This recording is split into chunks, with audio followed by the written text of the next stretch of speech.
Oke, baik, kita mulai ya. Udah berapa nih? 23 partisipan ya? Ya, bismillahirrahmanirrahim. Assalamualaikum warahmatullahi wabarakatuh. Di perkuliahan ini perkuliahan pertama kita. Perkuliahan sebenarnya ini udah ketiga, cuman kita kan memang belum pernah melakukan pertemuan via Zoom ya. Jadi ini pertama kali kita tatap muka melalui Zoom, melalui video Zoom. Untuk yang materi 2 pertemuan kemarin itu tidak akan saya jelaskan ulang, silakan dipelajari.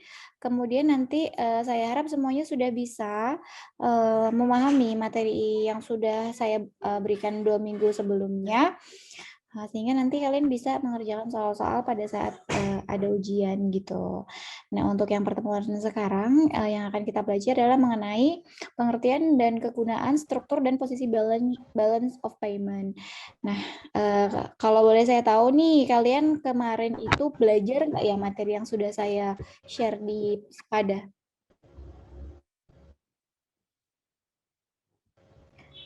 Sudah pada dibaca belum atau masih memang belum pada dibaca? Masih belum ada yang download mungkin, ada juga.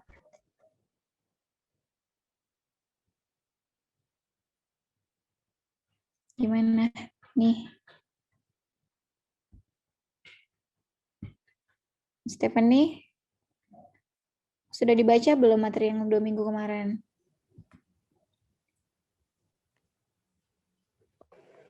Yang materi pertama, Miss. Yang kedua belum. Oke. Anita? Belum, Miss. Belum ya. Dila? Belum, Miss. Oke, dibaca ya, dibaca, dipelajari. Kalau ada yang ingin ditanyakan, silakan ditanyakan melalui grup WhatsApp atau boleh DM saya atau boleh private message ke saya atau nanti saya sediakan forum di Sepadanya. Jadi ketika kalian tidak bisa memahami materi dengan baik, kalian bisa bertanya gitu. Karena sayang kalau misalkan nanti kalian nggak ngerti tapi kalian nggak mau nanya, jadinya ya nggak akan ngerti selamanya. Gitu. Dan mumpung kita di sini ada kesempatan untuk belajar, jadi kita gunakan dengan semaksimal mungkin. Yuk ke slide selanjutnya. Nah, di sini saya akan membahas mengenai pengertian dari balance of payment.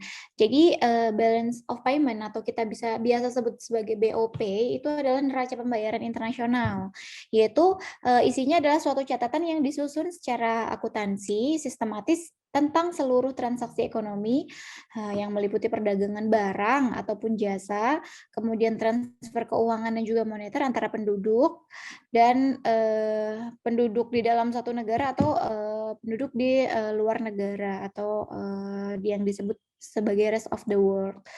Nah, untuk suatu periode tertentu. Jadi BOP ini laporannya dibuat biasanya itu per tahun. Isinya apa? Isinya mengenai neraca pembayaran dan juga pembayaran dan juga pembelian. Jadi isinya ada perdagangan jasa, kemudian investasi dan sebagainya, arus uang masuk dan uang keluar kayak gitu. Sebenarnya balance of payment ini tuh kurang lebih sama seperti laporan keuangan perusahaan, cuman kalau untuk BOP ini laporan keuangan suatu negara gitu. Nah, BOP ini dicatat berdasarkan sistem akuntansi yang biasa disebut sebagai double entry bookkeeping, sehingga tiap transaksi akan tercatat 2 kali sebagai kredit dan juga debit. Nih, di bawah ini ada misalkan contoh tabelnya. Nah, ilustrasinya adalah misalkan nih perusahaan A menjual suatu barang ke luar negeri atau biasa kita sebut ekspor secara kredit. Nah, pembayarannya itu setiap 3 bulan.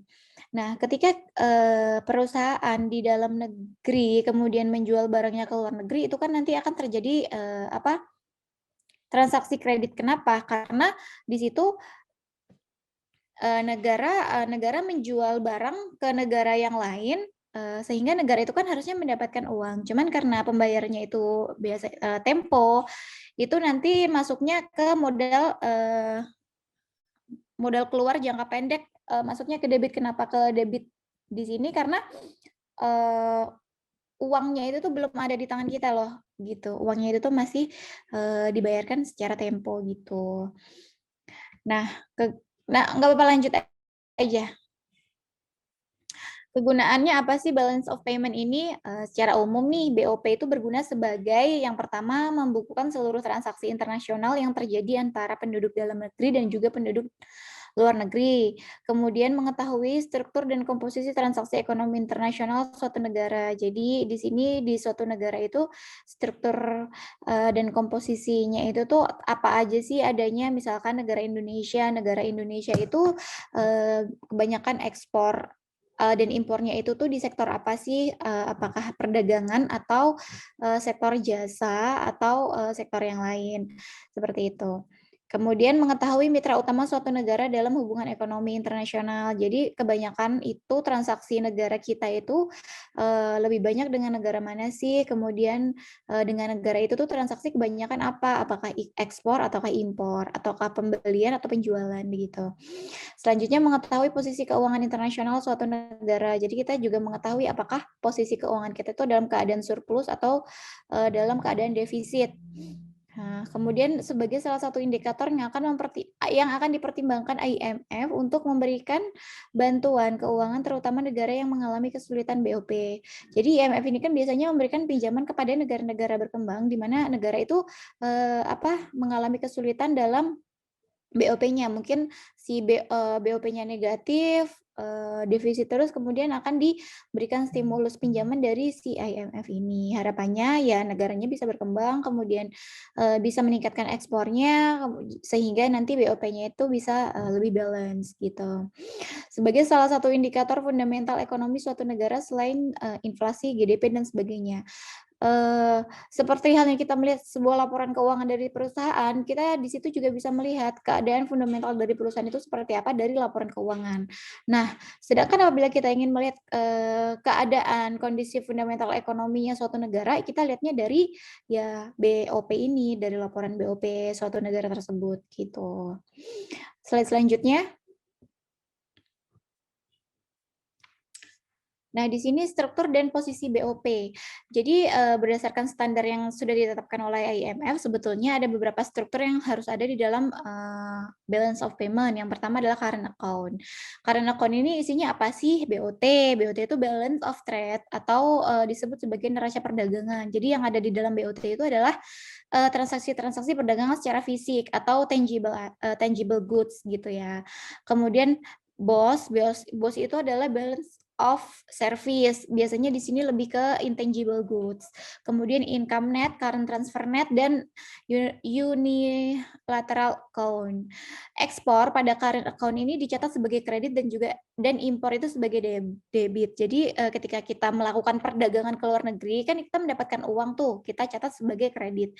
Sedangkan ketika kita melakukan impor dari luar negeri kan kita posisinya membeli. Jadi kita masukkan sebagai debit atau negatif kayak gitu sebagai pengurang.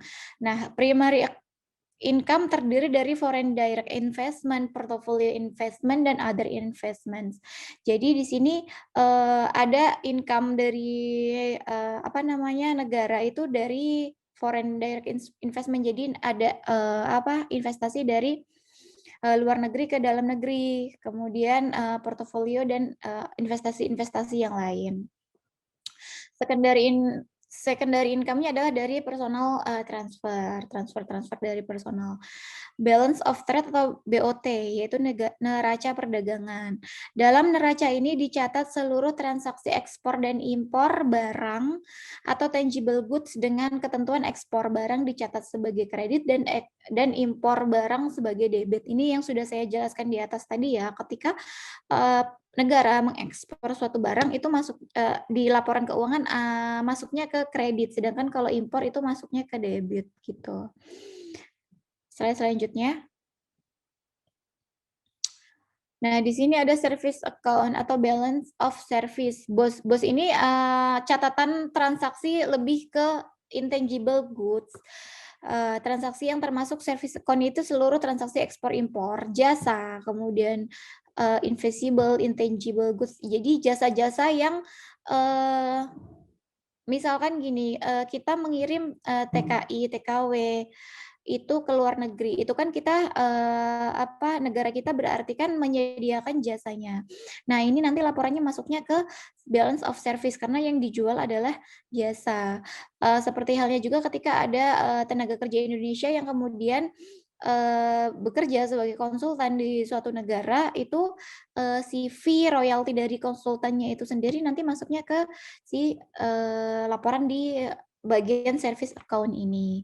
Kemudian ada pembayaran bunga, biaya asuransi dan biaya transportasi atau remittance. Remittance ini masuknya yang kayak seperti yang sudah dijelaskan tadi ya, kayak jasa TKI, kemudian jasa konsultan, kemudian, tourism. Tourism itu masuknya juga ke service gitu. Jadi kayak misalkan ketika kita melakukan perjalanan ke luar negeri, itu kan berarti kan,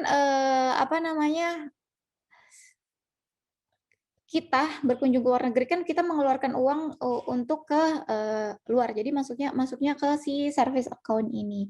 Kalau di Indonesia sendiri, menurut, laporan dari balance of payment itu tuh untuk yang, si biaya pembayaran bunga, biaya asuransi, biaya transportasi, remittance itu, eh, biaya biaya transportasi dan tourism itu masih negatif, masih masih nggak banyak, yang luar negeri, bayarkan untuk, hal-hal tersebut. Tapi kalau untuk yang si remittance ini, kita, positif, kita surplus. Kenapa? Karena, banyak TKI-TKI di Indonesia ini yang dikirimkan ke luar negeri untuk bekerja, yang di mana jasanya itu dibutuhkan, di luar negeri gitu.